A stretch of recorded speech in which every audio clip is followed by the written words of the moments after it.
Il est 7h14, Maxime Switek. Bonjour Nicolas Barret. Bonjour Maxime. L'édito Éco avec Nicolas Barret, directeur de la rédaction des Échos. Le taux de chômage a baissé en France l'an dernier, chiffre donné par l'INSEE hier.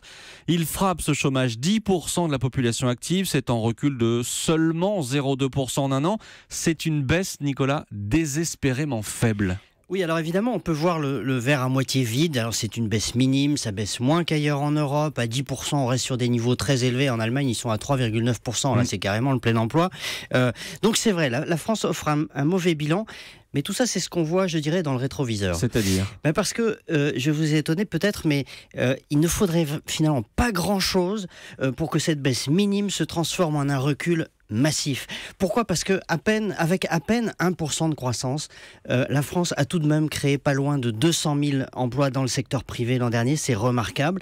Or, la croissance devrait être meilleure cette année, un demi-point de plus, sans doute. Donc, il y aura davantage de création d'emplois. Et si ça ne suffit pas ?